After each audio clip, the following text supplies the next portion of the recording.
All right, I'm going to talk a little bit about family.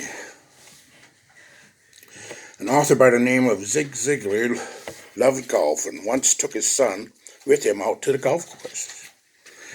His son was still relatively new to the game, so Zig was very impressed by his son's performance on one of the par 4 holes. And at the tee, the boy lifted the ball straight and true down the fairway, and second shot got him onto the green within 14 feet of the cup. Wanting his son to succeed, he went to great trouble in sighting the shot for him, gauging the lie of the putt, then told his son just how he ought to play it.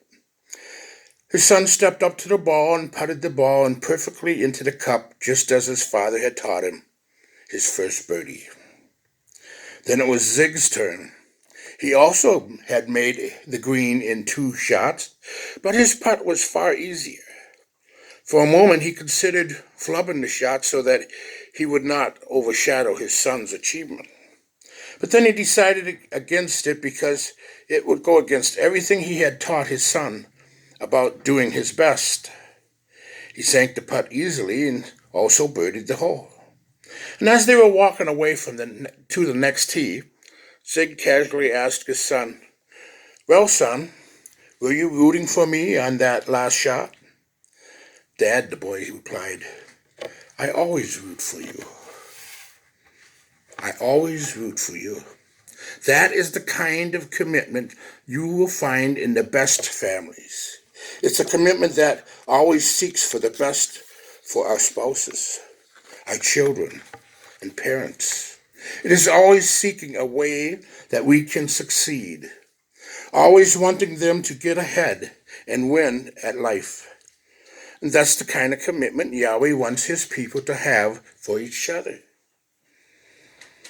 And so in Deuteronomy chapter 6, Yahweh says to Israel, if you want your families to succeed in life, if you are truly committed to your household, then here's what you have to do. Deuteronomy 6, verse 5. Thou shalt love Yahweh thy Elohim with all thy heart, and with all thy soul, and with all thy might. And these words which I command thee this day shall be in thy heart. And thou shalt teach them diligently unto thy children, and shalt talk of them when you sit in your house, and when you walk by the way, and when you lie down, and when you rise up. And you shall bind them for a sign upon thy hand, and they shall be as frontlets between thy eyes.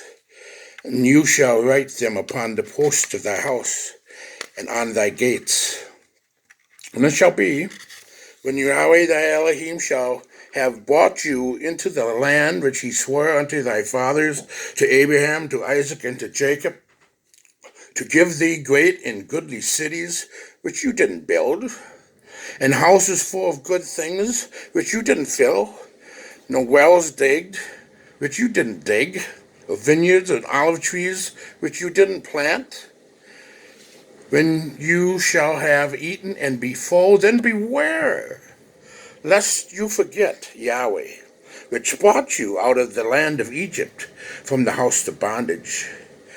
You shall fear Yahweh thy Elohim and serve him, and shall swear by his name. This is the formula for success. Put Yahweh first in your family.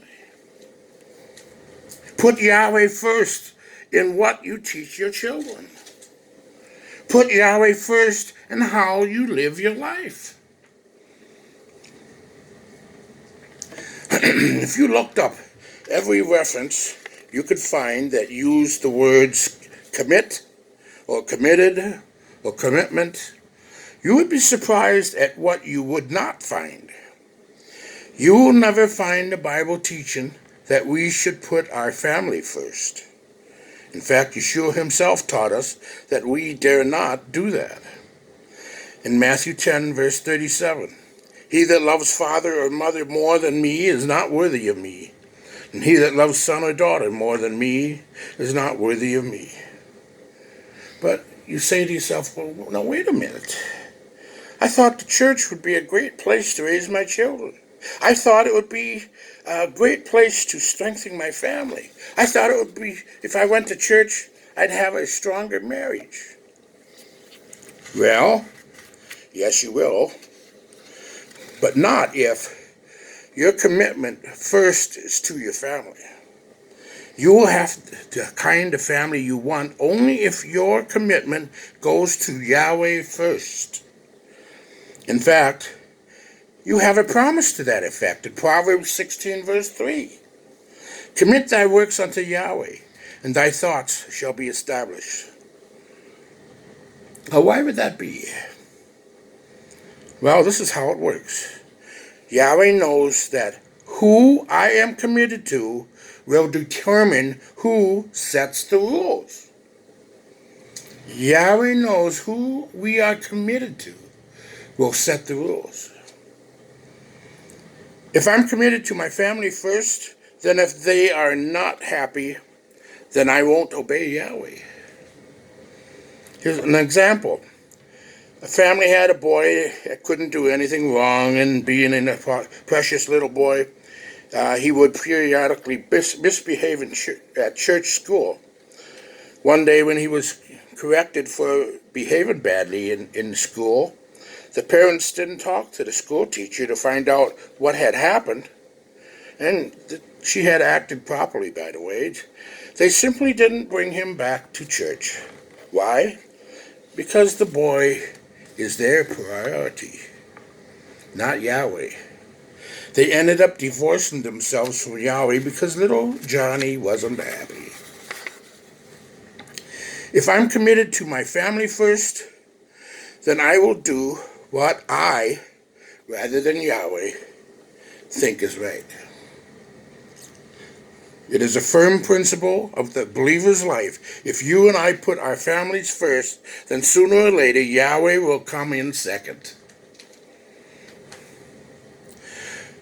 But when I put Yahweh first, then my family will benefit, because then Yahweh will then set the rules on how I should treat my family. In 1 Peter chapter 3, verse 7, tells us husbands to be considerate as you live with your wives, and treat them with respect as the weaker partner, and as heirs with you of the gracious gift of life, so that nothing will hinder your prayers. It reads like this: Likewise, you husbands, dwell with them according to knowledge, giving honor unto the wife as unto the weaker vessel, and as being heirs together of the grace of life, that your prayers be not hindered. What Yahweh is saying is that if we husbands mistreat our wives, He will not listen to us. He will not hear us praying. In Ephesians 5, verse 33, husbands are told we must love his wife as he loves himself, and the wife must respect her husband. Nevertheless, let every one of you in particular so love his wife even as himself, and the wife see that she reverence her husband.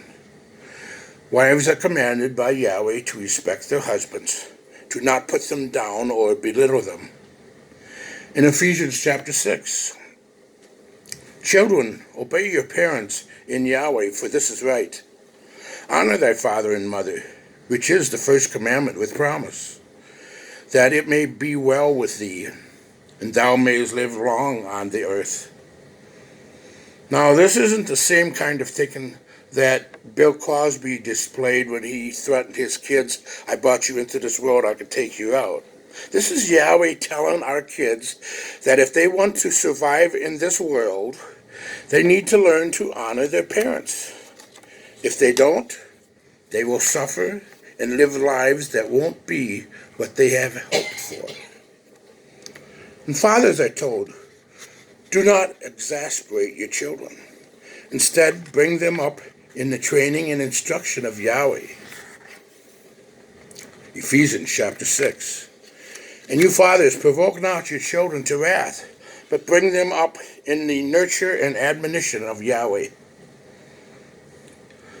Notice, all these are commands from Yahweh. We may not always want to do these things, But even if we don't want to do them, if Yahweh is our first priority, if we are committed to pleasing Yahweh above all else in life, then we will follow them because this is what Yahweh wants us to do. You see, if I'm totally committed to Yahweh, then I understand that once I become a believer, I signed my entire life over to Him. I don't own anything. I don't own my home, my car, even the clothes on my back. And I don't own my wife. The wife doesn't own her husband or the children. They all belong to Yahweh. And Yahweh tells me that He will hold me accountable for the things that are now His. He holds me accountable for how I treat my wife or discipline my children. They are His, not mine. Now, that's only part of the idea of building our families on the foundation of commitment. And why is that only one part? Because what I have just discussed is my part of this commitment thing. We haven't yet talked about Yahweh's part. Yahweh says in Psalms 37 verse 5, "Commit thy way unto Yahweh, trust also in Him, and He shall bring it to pass. And He shall bring forth thy righteousness as the light, and thy judgment as the noonday." In other words, you put Yahweh first, and Yahweh will put you first.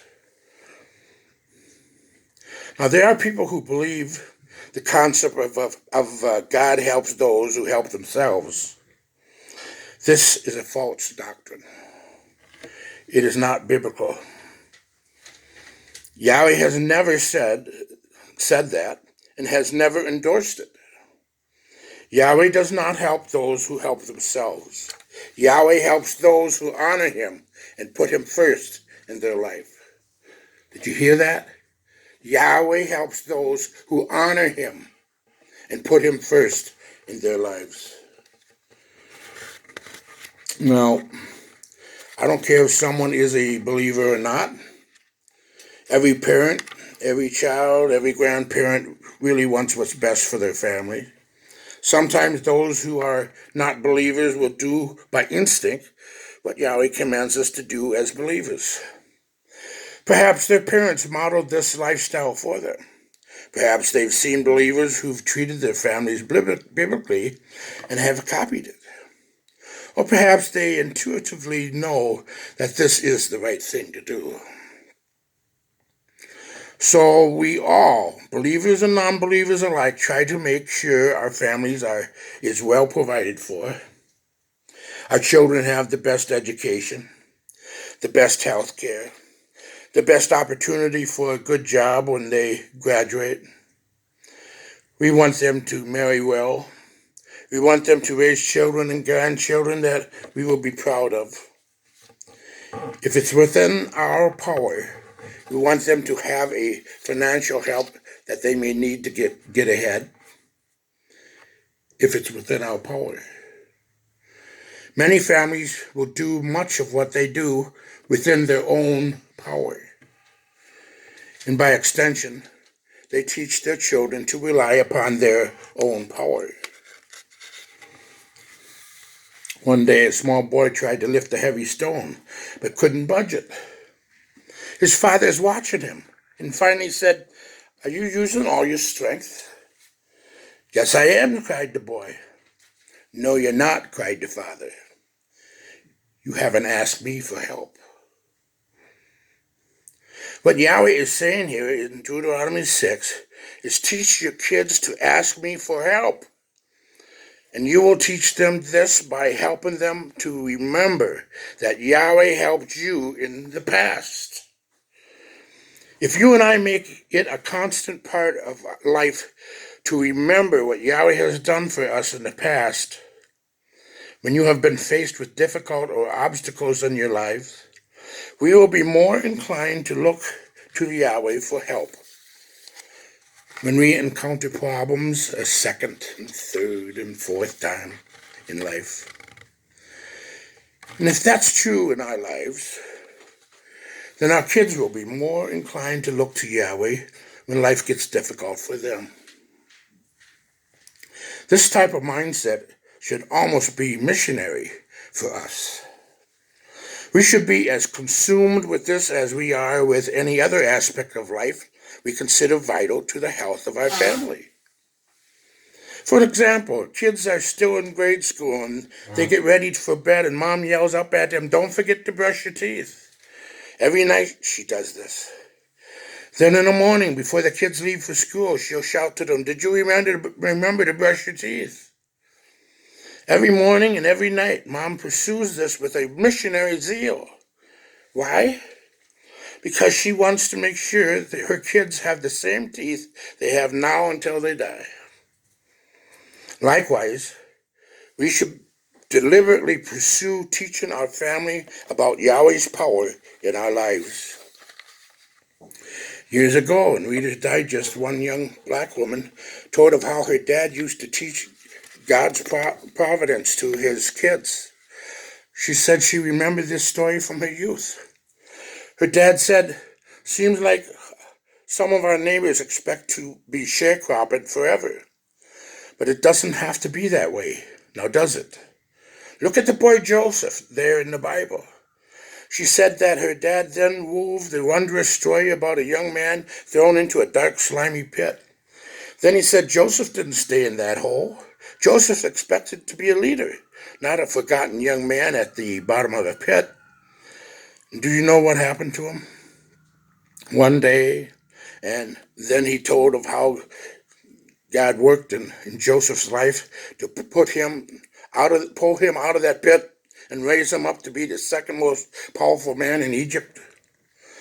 It was such a powerful lesson that she remembered it even when she became an adult. Deuteronomy 6 tells us we need to teach our children and grandchildren with a missionary zeal. It should be an all-consuming passion to get our kids to know that Yahweh is good, to get our kids to know that Yahweh cares, to get our kids to know that Yahweh acts in our lives. If we believe that Yahweh can act in our lives, if we are convinced that Yahweh has acted in our lives, and if we committed to putting Yahweh as the central force in our lives, then our kids and grandkids will pick that up. They will learn to trust in our Heavenly Father because they have seen that we have learned to trust in our Father. The story is told of a stuntman who years ago pulled a tightrope across Niagara Falls, and he had announced that he was going to walk across both ways, and a large crowd gathered for the event. He started across the water on that tightrope and made it to the other side, and the crowd applauded. Then he started to walk back. He made it again, and everybody applauded. People who said it couldn't be done suddenly became believers. Then he took a wheelbarrow and he walked the wheelbarrow across. By this time, everyone was a believer where some had been a scoffer. Then he asked, "Now, before I take the wheelbarrow back once more, and I'm going to ask for a volunteer, who will ride in the wheelbarrow?" The applauded believers suddenly drew back, but one young child came forward and climbed into the wheelbarrow, and as he made his way back and forth across the falls with this young girl in the wheelbarrow, someone in the crowd asked, "How could she be so trusting of this man?" Another in the crowd responded, "Oh, didn't you know? That's her father." She believed it could be done because she believed in her father. Likewise, our children should know how much we are willing to trust Yahweh, our Father, because He is our Father. Yahweh bless.